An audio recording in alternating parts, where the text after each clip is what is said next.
Alors ce matin, on a vu 3 personnes qui faisaient face à des défis différents devant leurs amis. Vous vous souvenez, l'ami musulman d'Isaac, il était outragé par le message du Christ crucifié.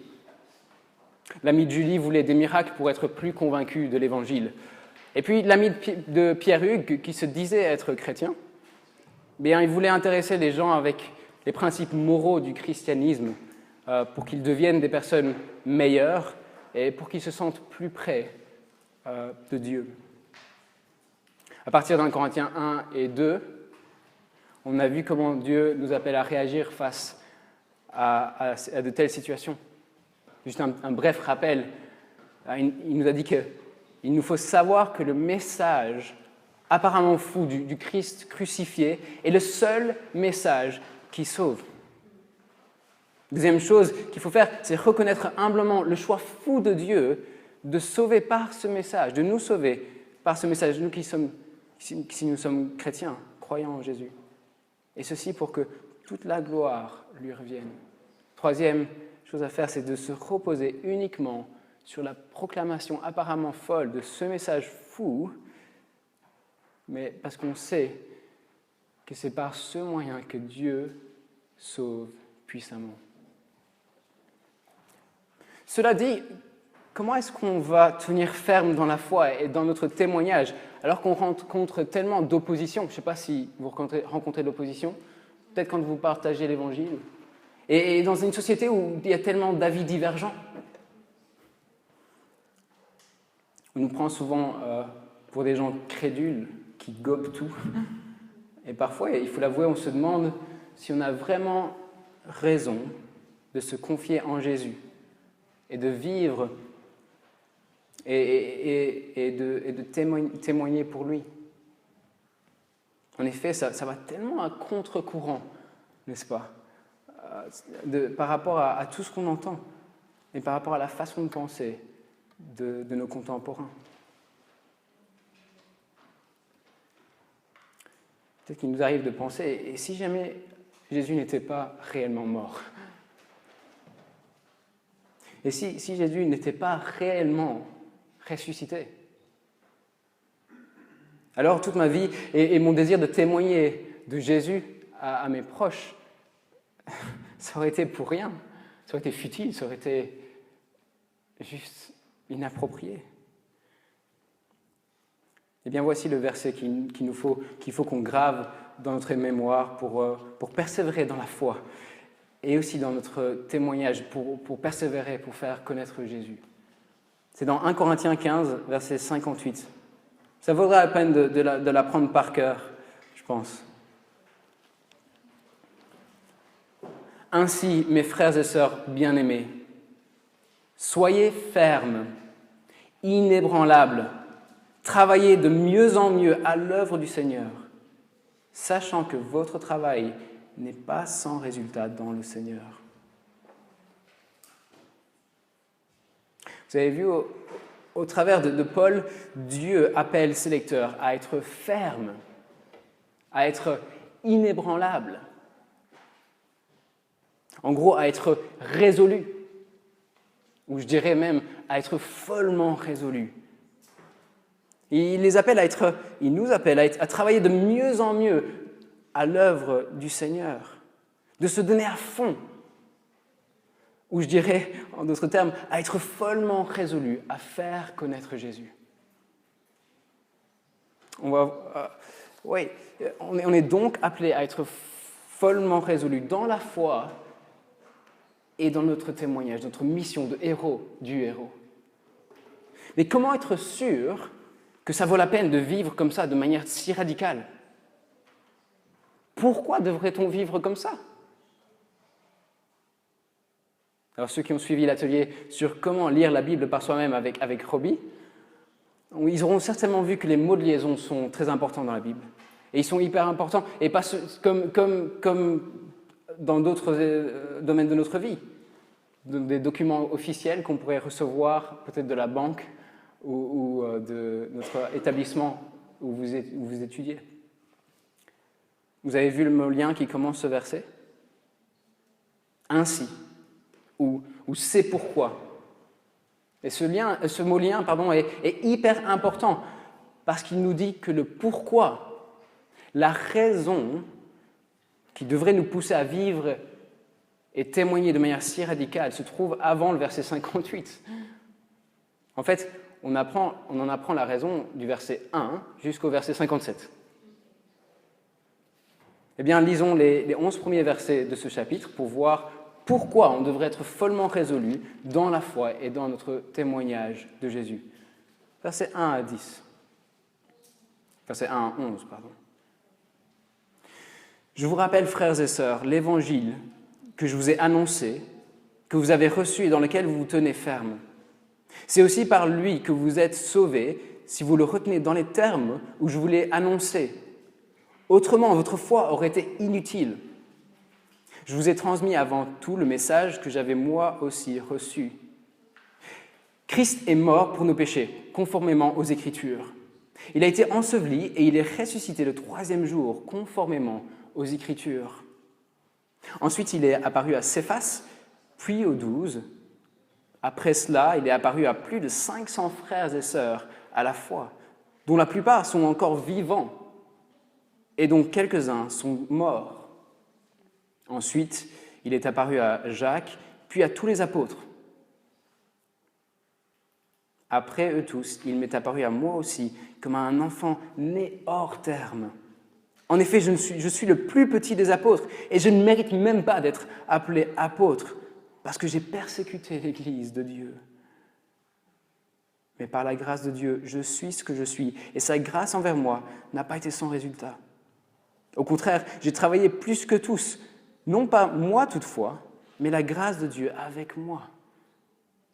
Ainsi donc, que ce soit moi ou que ce soit eux, voilà le message que nous prêchons, et voilà aussi ce que vous avez cru. Dans ces versets, et même dans les versets suivants, on voit que Christ est vraiment mort et ressuscité, et que ça change tout, mais vraiment tout. Est-ce que vous avez vu la répétition de l'expression « tenir ferme » ou « être ferme » au verset 1, comme au verset 58 ? Vous l'avez vu ? En fait, au verset 1, Paul est en train de rappeler aux Corinthiens, comme à nous, l'évangile qu'il leur avait annoncé, ce message fou qu'on a vu ce matin, qu'ils avaient reçu et dans lequel ils tenaient ferme. C'est bien donc de bien commencer en étant fermement attachés à l'évangile. Mais verset 2, puisque c'est par ce message fou qu'on est sauvé, il faut continuer à y être fermement attaché, dans les termes où Paul nous l'annonce dans ces versets, comme il le dit. Sinon, notre foi, comme la leur, aurait été inutile. On ne sera pas sauvé. C'est logique, non ? C'est aussi ce qu'on a vu ce matin. Et c'est ce que Paul répète au verset 3 et 4 de ce chapitre. Il faut premièrement qu'on se confie dans le Christ qui est mort sur une croix pour nos péchés, pour qu'on soit réconcilié avec Dieu pour toujours. Non seulement ça, mais deuxièmement, il faut qu'on se confie aussi en sa résurrection. En effet, verset 4, voici ce qu'il rappelle, le message qu'il faut croire. Il a été enseveli et il est ressuscité le 3e jour. Il faut donc qu'on soit fermement, résolument attaché à cet évangile de la mort et de la résurrection de Jésus, sans quoi notre foi aurait été inutile. Inutile. Alors si l'apôtre Paul dit ça aux Corinthiens, c'est parce que verset 12, regardez avec moi, certains d'entre eux en étaient arrivés à ne plus croire en la résurrection des morts. Et c'est peut-être le cas de certains d'entre nous dans cette salle. Mais il leur dit clairement au verset 13 et verset 16 que si les morts ne ressuscitent pas, alors Jésus-Christ n'est pas ressuscité non plus. Et si Jésus n'est pas ressuscité, alors on n'a plus aucun espoir, ni pour cette vie-ci, ni pour celle à venir. On n'a plus d'espoir pour cette vie-ci parce que, verset 14, Notre foi est vide. Elle est vaine, complètement vaine. En effet, verset 17, on est encore dans nos péchés. On n'est pas réconcilié avec Dieu, tout simplement. Et on n'a aucune espérance pour après la mort non plus. Parce que si les morts ne ressuscitent pas, alors Jésus n'est pas ressuscité. Et si Jésus n'est pas ressuscité, eh bien, verset 18, les morts sont perdus. Enfin, verset 19, si c'est pour cette vie seulement que nous espérons, nous sommes les plus à plaindre, nous sommes les plus pitoyables de tous les hommes. On n'aurait aucune raison d'être résolus dans notre foi et dans notre témoignage de Jésus. Ça n'aurait aucun sens de vouloir plaire à Dieu dans notre vie sexuelle, dans l'usage de notre argent et dans n'importe quel autre domaine de notre vie. Et ça n'aurait vraiment pas de sens d'être prêt à souffrir à cause de l'Évangile. Aucun sens. Si l'Évangile n'était pas vrai, on devrait vite tout lâcher et se résoudre plutôt à vivre comme nous on veut. Parce que Jésus ne changerait rien du tout. Comme Paul le dit au verset 32. Si les morts ne ressuscitent pas, alors mangeons et buvons, puisque demain nous mourrons. En fait, si tel était le cas, tous ceux qui croient en lui dans cette salle, chacun d'entre nous, on aurait vraiment de quoi rougir de honte. Et tous nos amis non chrétiens auraient vraiment de quoi avoir pitié de nous. Si Jésus n'était pas ressuscité, quelle vie gaspillée! Des vies construites sur une fausseté, vécues dans l'espérance, mais en vain. Quel gaspillage! Mais voici ce que Paul déclare au verset 20. Mais en réalité, Christ est ressuscité, précédant ainsi ceux qui sont morts. Verset 23, Christ est ressuscité en premier, puis ceux qui lui appartiennent. Jésus est réellement mort et ressuscité, et ça change tout pour ceux qui se confient en lui. En fait, si on peut avoir l'assurance d'être réconcilié avec Dieu pour toujours, c'est seulement grâce à la mort et la résurrection de Jésus. Parce que sa mort et sa résurrection sont étroitement liés, indissociables. Oui, on n'est pas sauvé, écoutez bien ceci, on n'est pas sauvé, on n'a aucun espoir si on rejette la résurrection de Jésus, et ceci même si on croit en sa mort. Pour Paul, c'est tout ou rien. C'est tout l'évangile ou pas d'évangile du tout. Il faut se confier en sa mort pour nos péchés et en la résurrection. En sa résurrection. C'est un peu comme Jacques Mayol. Je ne sais pas si vous avez entendu parler, peut-être que vous êtes trop jeune pour ça. C'est le plongeur marin du film Le Grand Bleu, qui a établi le record du monde de plongée marine à son époque. Ça devait être profond. Je n'ai pas vérifié combien c'était, mais ça devrait être peut-être des centaines de mètres. Je ne sais pas. Peut-être les plus vieux sauront. Non ? Ok. Je blague. Alors, quand il a plongé dans les profondeurs de la mer, dans la noirceur de cette mer, son exploit n'était que valable parce qu'il est revenu à la surface de la mer, parce qu'il a vaincu les profondeurs de la mer. Imaginons un cas purement hypothétique, d'accord ? Imaginons que Jacques avait la force d'entraîner un ou deux nageurs très inexpérimentés, un peu comme moi, et comme peut-être certains d'entre vous. Et il les entraînait au bout d'une corde dans une sorte de conteneur avec lui pour descendre dans les profondeurs de la mer. Eh bien, ces personnes auraient été associées à son exploit grâce à sa force à lui, parce qu'elles s'étaient confiées en sa performance. Grâce à Jacques, ils auraient eux aussi vaincu les profondeurs de la mer. Et bien, comme la victoire de Jacques, qui sort de la mer en premier avant ceux qui le suivent, et qui lui donne leur donne un espoir certain, parce qu'il est sorti, ils vont sortir aussi.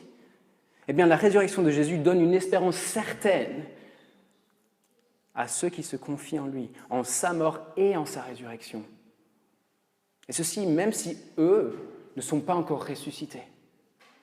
Ils suivent derrière, ils vont sortir, ils vont ressusciter. C'est ce que nous disent les versets 20 à 23 de ce chapitre.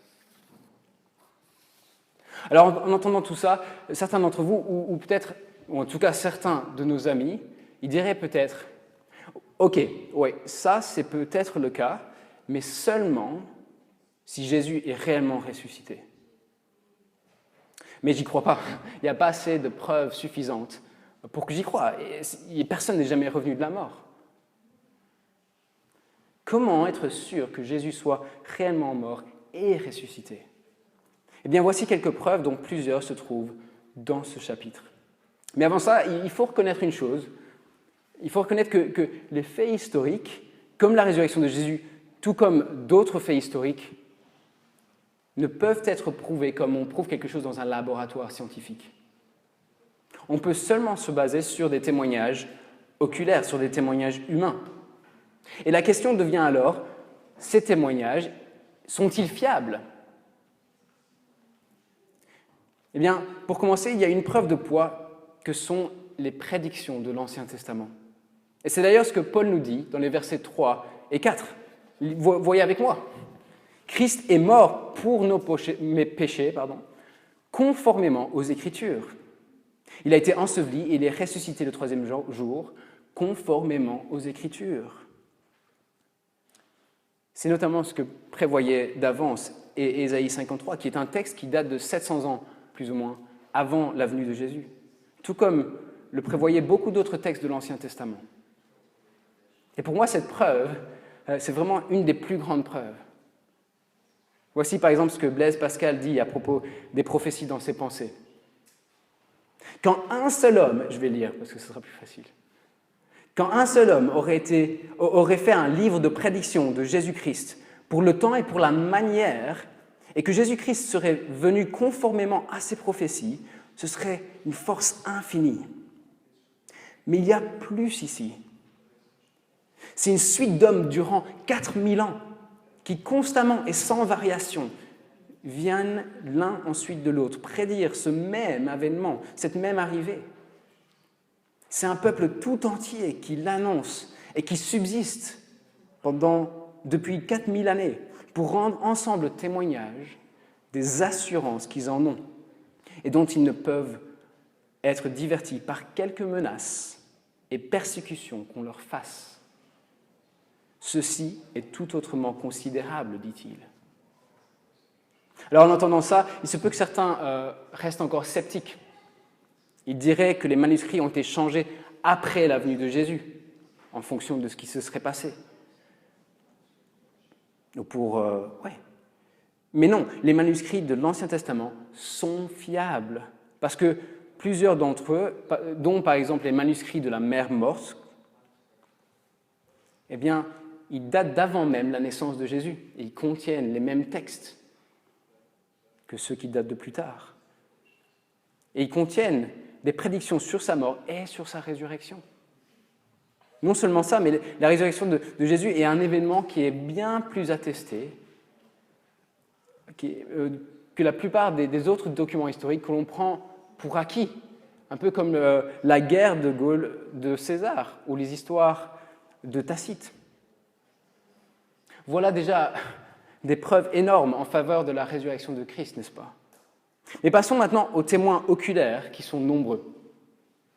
Comme Paul nous dit au verset 5 à 8. Il y avait d'abord Céphas, ou Pierre, c'est un autre nom pour Pierre, puis les 12 apôtres, puis 500 frères et sœurs en même temps. Ensuite Jacques, puis tous les apôtres, et pour finir, Paul, l'apôtre Paul. En étant si précis, en donnant tous ces noms, c'est comme si Paul invitait les Corinthiens qui pouvaient encore douter d'aller vérifier eux-mêmes auprès de ces personnes. Et pour moi, c'est là encore une preuve. Ils n'auraient pas pris de risque s'ils n'étaient pas sûrs. Alors qu'on considère davantage les témoins oculaires, voici comment on va procéder. on va voir les objections les plus sérieuses contre la mort et la résurrection de Jésus qui sont le plus souvent mises en avant. Et on va les évaluer ensemble. Et il faut que je dise que je suis redevable à Lindsey Brown, un évangéliste et écrivain, et à d'autres auteurs qui ont écrit à ce sujet. Premièrement, vous pouvez suivre aussi là, premièrement, certains disent que les disciples ont certainement volé le corps de Jésus pour faire croire à sa résurrection. Et c'est comme on lit en Matthieu 28, versets 11 à 35, c'est l'explication qu'ont donnée les autorités religieuses juives pour empêcher les Juifs de croire à la résurrection de Jésus. Mais ça tient pas la route. Ça tient pas la route. Parce que ça va à l'encontre des enseignements moraux de Jésus. Comme Paul le dit lui-même au verset 14 et 15 de ce chapitre 15. Il dit « Et si Christ n'est pas ressuscité, alors notre prédication, elle est vide, elle est vaine. » Il se trouve même que nous sommes de faux témoins vis-à-vis de Dieu, puisque nous avons témoigné contre Dieu qu'il a ressuscité Christ. Et puis les évangiles nous décrivent aussi les disciples comme désespérés et comme ayant beaucoup de mal à croire à la résurrection de Jésus. Et puis, comment expliquer la transformation de croyants très craintifs à des croyants sans plus aucune crainte? Ou comment expliquer la transformation de personnes tellement opposées à Jésus et à ses disciples, comme Paul par exemple, qui a persécuté l'Église, à des témoins tellement résolus à faire connaître Jésus? Et pourquoi tellement d'entre eux auraient été prêts à souffrir, comme Paul le dit au verset 30 et 31? Et nous, pourquoi affrontons-nous à toute heure le danger, dit-il? Chaque jour, je risque la mort. Est-ce qu'ils auraient été prêts à mourir pour un mensonge? Non, ça ne tient pas la route. Les disciples n'ont certainement pas volé le corps. Deuxième point de vue mis en avant, c'est que Jésus s'est évanoui et puis qu'il s'est réveillé dans le tombeau plus tard. Mais ce point de vue fait totalement abstraction des blessures mortelles de Jésus. Et puis, il a eu accès à aucun soin médicaux alors qu'il était dans le tombeau parce qu'il était scellé, il était gardé par des soldats romains. Et aussi en Jean 19, verset 34, on nous dit que du sang et de l'eau sont sortis de son côté, ce qui est une preuve médicale de sa mort. Et ce n'est pas fini. En Marc 15, on apprend que Pilate s'est assuré que Jésus était bien mort grâce à un centurion qu'il a envoyé. Parce que s'il n'avait pas vérifié, s'il n'était pas assuré, il aurait eu de graves problèmes avec les chefs religieux juifs. Et d'ailleurs, on voit encore que ce nom est donné, Pilate, ce nom est donné, pour qu'on vérifie même auprès d'un non-chrétien. Donc non, Jésus ne s'est pas évanoui avant de se réveiller dans le tombeau. D'autres disent, troisième point de vue, d'autres disent que les autorités religieuses juives ont volé ou bougé le corps. Mais ça n'a pas de sens. Pourquoi est-ce qu'ils auraient fait ça? Ils avaient comploté pour faire mourir Jésus et ils ne voulaient certainement pas que les gens croient à sa résurrection. Non, cet argument ne tient pas la route. D'autres encore affirment que les femmes qui ont découvert le tombeau se sont tout simplement trompées de tombeau. En fait, déjà la mention même de ces femmes est un argument qui prouve que les évangiles sont bien des textes fiables et véridiques. Pourquoi? Parce que à cette époque, au 1er siècle, le témoignage des femmes dans les affaires politiques, religieuses et de la justice n'était vraiment pas pris au sérieux du tout. En fait, on considérait leur témoignage un peu comme on considérait aujourd'hui le témoignage d'un enfant de 4 ans dans une cour de justice ou dans un parlement aujourd'hui. Mais non, ces femmes étaient bien capables de constater la mort de Jésus et sa résurrection, tout comme les femmes le sont aujourd'hui. Tu es capable de le faire, tu penses? Oui, mais c'est la même chose. Ainsi, au lieu de juste parler du témoignage des hommes, ce qui aurait rendu leur récit plus politiquement correct pour leur époque et plus facile à croire, eh bien les évangélistes étaient honnêtes Et ils étaient plus préoccupés par la vérité que par le politiquement correct. Non, ces femmes ne se sont pas trompées. Elles ont bien constaté la mort et la résurrection de Jésus, tout comme les nombreux témoins mentionnés dans le Nouveau Testament. Finalement, d'autres disent que les disciples ont eu une hallucination.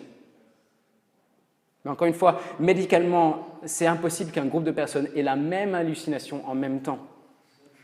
Je ne sais pas s'il y a des médecins ici qui peuvent confirmer ça, mais c'est ce que j'ai lu.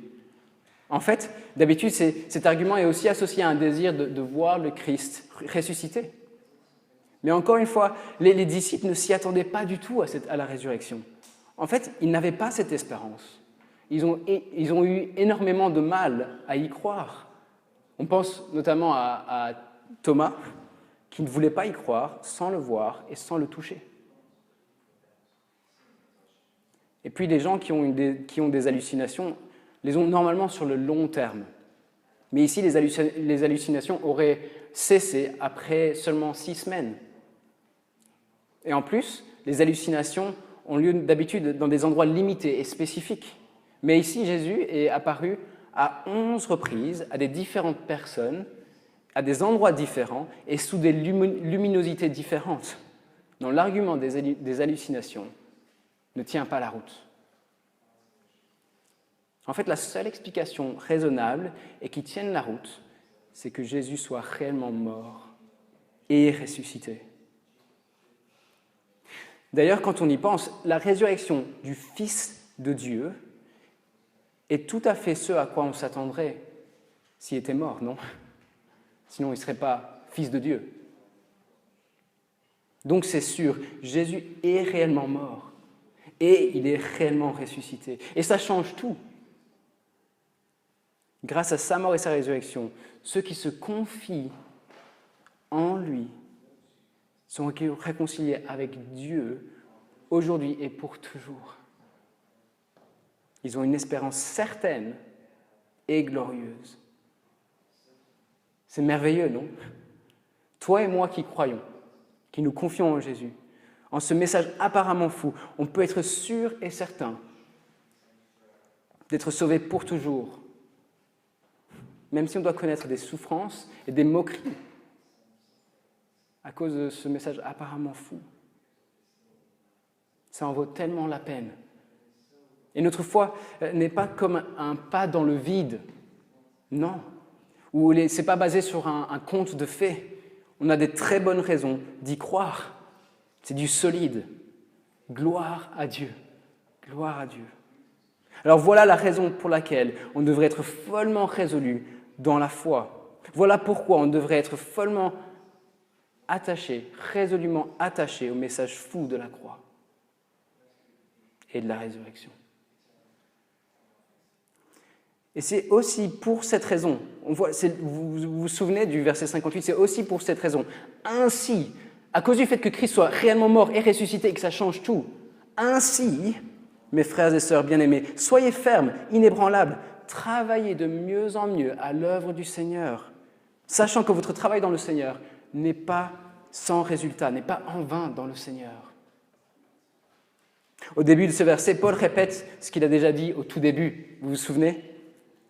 Comme pour renfoncer le clou, il dit « Soyez fermes, soyez résolus, soyez follement résolus. Soyez résolument attachés à ce message fou. Et soyez aussi follement résolus à faire connaître Jésus. » C'est ce qu'il faut comprendre par travailler de mieux en mieux à l'œuvre du Seigneur et par l'expression aussi votre travail ou votre peine dans le Seigneur. En effet, dans toutes les autres fois qu'il parle ou qu'il donne l'expression, qu'il parle de l'expression œuvre dans le Seigneur ou du Seigneur et du travail ou de la peine dans le Seigneur, dans cette lettre, c'est dans un contexte de partage de l'Évangile, de proclamation, d'annonce de l'Évangile, avec des non-chrétiens pour qu'ils soient sauvés et avec des chrétiens pour qu'ils persévèrent dans la foi jusqu'au bout. Par exemple, on retrouve ces expressions en 1 Corinthiens 3, verset 9, où Apollos est décrit comme un co-ouvrier ou un co-travailleur de Paul. En 1 Corinthiens 3, 13 à 15, Paul dit que l'œuvre de celui qui édifie l'Église sera évaluée. En 1 Corinthiens 15, verset 10, on apprend que Paul a peiné plus que tous les autres apôtres et que la grâce de Dieu a été à l'œuvre par lui ou au travers de lui. Eh bien, ce n'était pas sans résultat. Et ceci alors qu'il annonçait l'Évangile à des non-chrétiens. Est-ce que vous avez remarqué les trois mêmes expressions que dans le verset 58, là, dans le verset 10 ? Ces expressions, cela nous montre bien que Paul parle du fait de faire connaître Jésus. Et puis, dernière référence, chapitre 16, verset 10. Timothée, il est décrit comme un jeune pasteur, comme travaillant, comme Paul, à l'œuvre du Seigneur. Pourquoi ? Parce qu'il faisait connaître Jésus aux chrétiens et aux non-chrétiens. Alors, du coup, vous avez vu à qui est adressé ce verset 58 ? Il est adressé à qui ? À tous les Corinthiens. Et comme Paul utilise ces mêmes expressions pour parler à tous les Corinthiens, eh bien on réalise que ce sont tous les chrétiens comme toi et moi, qui sont appelés à être follement résolus à faire connaître Jésus. Que ce soit aux chrétiens pour qu'ils persévèrent dans la foi, ou aux non-chrétiens pour qu'ils aient la même espérance glorieuse que nous. Et être follement résolu à faire connaître Jésus en vaut vraiment, vraiment la peine. Notre travail n'est pas en vain, parce que Jésus est mort et parce qu'il est ressuscité. Et ça change tout. C'est pour ça que si tu enseignes à l'école du dimanche de ton église, ou si tu es un responsable du groupe de jeunes, comme toi, Borel, par exemple, ça vaut la peine de te donner à fond et de suer en préparant les moments de partage de l'Évangile avec ces jeunes, même s'ils sont que 2 ou 3 ou 4. C'est pour ça que c'est important que chacun d'entre nous soyons réguliers dans notre assemblée le dimanche ou l'autre jour de la semaine qui se rassemble, pour encourager les autres à persévérer, à rester fermement attachés à l'Évangile, pour persévérer jusqu'au bout. Et pour être soi-même encouragé à persévérer jusqu'au bout.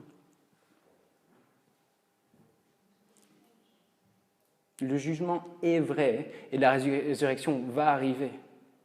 Ça en vaut la peine, c'est important. Et si tu es impliqué au GBU ou dans un autre groupe d'étudiants, ça vaut la peine de t'y engager à fond, malgré ton emploi du temps chargé, pour être soutenu dans ta mission de héros du héros.